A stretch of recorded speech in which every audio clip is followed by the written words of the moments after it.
পকেটে রেস্তো থাকলে বিমান করে ভ্রমণ অনেক বেশি স্বাচ্ছন্দ্যের। এতে যেমন সময় বাঁচে, তেমনি ভ্রমণ হয় আরামদায়ক। অনেকেই বিমানে চেপে যাতায়াত করেছেন কিংবা নিয়মিত যাতায়াত করে থাকেন। বিমানে ইকোনমিক ক্লাস, বিজনেস ক্লাস এবং ফার্স্ট ক্লাসের সঙ্গে পরিচয়ও হয়তো অনেকে হয়েছেন। বিমানের পরিষেবা নিয়েও প্রায় সকলেই অবগত। বিমানে কি কি জিনিস নেওয়া যায়, কতটা পরিমাণ নেওয়া যায়, খাবার, পানীয় জল, কম্বল, বালিশ বা অন্যান্য পরিষেবার কথাও অনেকেই জানেন। কিন্তু ফ্লাইটের জটিলতা সম্পর্কে অনেকেই হয়তো অবগত নন। আপনি কি জানেন যে উড়োজাহাজের ইঞ্জিনে মুরগি নিক্ষেপ করা হতো? আপনাদের মধ্যে অনেকেই হয়তো ভাববেন এটি আজব কথা। না, এটি কোনো আজব কথা নয়। বিমানের ইঞ্জিনে মুরগি ছোড়া হয়।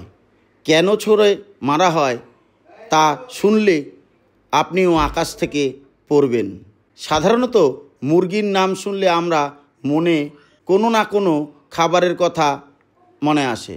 কিন্তু এবার আপনাদের মুরগি খাওয়ার কথা বলা হচ্ছে না, বরং এখানে চিকেন গান অর্থাৎ মুরগির বন্দুকের সম্পর্কে বলা হয়েছে। যদিও খুব কম মানুষই এই চিকেন গান সম্পর্কে জেনে থাকবেন। তাহলে এখন প্রশ্ন হলো, মুরগির বন্দুক কি এবং কেন এই বন্দুক ব্যবহার করা হয়? আসলে চিকেন গান বা মুরগির বন্দুক বিমানের ইঞ্জিন পরীক্ষার জন্য ব্যবহার করা হয়। যে কোনো বিমানের ক্ষেত্রে ইঞ্জিন খুব গুরুত্বপূর্ণ। একটি বিমানে একাধিক ইঞ্জিন থাকে। বিমানের সবচেয়ে গুরুত্বপূর্ণ অংশ হলো এর ইঞ্জিন।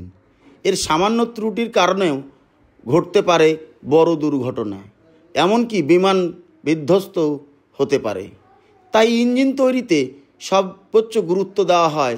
বেশ কিছু ধাপে করা হয় ইঞ্জিনের কার্যক্ষমতা। এগুলোতে টিকলে তবেই ইঞ্জিন বিমানে ব্যবহৃত হয়, নয়তো সেটি বাদ দেওয়া হয়। বিমানের কার্যদক্ষতা ঠিক আছে কি না তা দেখার জন্য যে পরীক্ষাগুলো করা হয় তার মধ্যে অন্যতম হলো চলন্ত ইঞ্জিনে মুরগি ছুঁড়ে মারা। শুনতে অবাক লাগলেও সত্যি এই কাজটি করা হয়।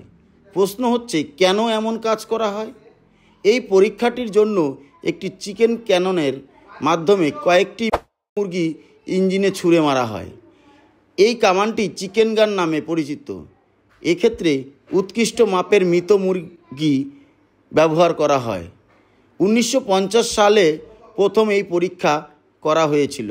বিমান যখন আকাশে ওড়ে তখন তার ইঞ্জিন পরীক্ষা করার জন্য মুরগি ছুঁড়ে মারা হয়। এটি একটি পরীক্ষামূলক পদ্ধতি যা বার্ড স্ট্রাইক সিমুলেশন নামে পরিচিত। এর মাধ্যমে ইঞ্জিনের কর্মক্ষমতা এবং সুরক্ষার দিকটি নিশ্চিত করা হয়। এই পরীক্ষার মূল উদ্দেশ্য হলো উড়োজাহাজ আকাশে ওড়ার সময় কোনো পাখি যদি ইঞ্জিনে আঘাত করে তাহলে ইঞ্জিনটি সেই আঘাত সহ্য করতে পারবে কি না তা পরীক্ষা করা। মধ্য আকাশে বিমান যখন উড়ে বেড়ায় তখন হঠাৎ পাখির ঝাঁক এসে বিমানটিকে ধাক্কা দিতে পারে। পাখি গিয়ে পড়তে পারে ইঞ্জিনে, যার ফলে গুরুত্বপূর্ণ এই অংশটি ক্ষতিগ্রস্ত হতে পারে। ঘটতে পারে মারাত্মক দুর্ঘটনা। এদিকে বেশিরভাগ পাখির সঙ্গেই মুরগির সামঞ্জস্যতা রয়েছে।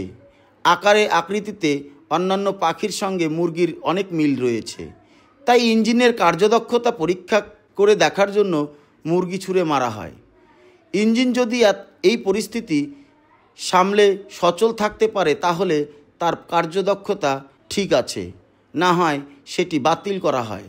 একইভাবে বিমানের উইন্ডশিল্ড বা সামনের কাচের কার্যক্ষমতা পরীক্ষা করতে চিকেন গানের মাধ্যমে মুরগি ছোড়া হয়। কারণ পাখির ঝাঁক বিমানের সামনেও কাচেও ধাক্কা মারার আশঙ্কা থাকে। এই কারণে ইঞ্জিনের কর্মক্ষমতা যাচাই করার জন্য এই পদ্ধতি অবলম্বন করা হয়। এই পরীক্ষার মাধ্যমে বিমান সংস্থাগুলি নিশ্চিত করে যে জরুরি পরিস্থিতিতে ইঞ্জিনটি সঠিকভাবে কাজ করবে। যদিও আধুনিক বিমানের ইঞ্জিনে পাখির আক্রমণ খুব একটা হয় না, কেননা এই ইঞ্জিনের কেন্দ্রে ঘূর্ণায়মান বিশেষ নকশা আঁকা থাকে, যা দেখে পাখিরা আগাম সতর্ক হয়ে যায়।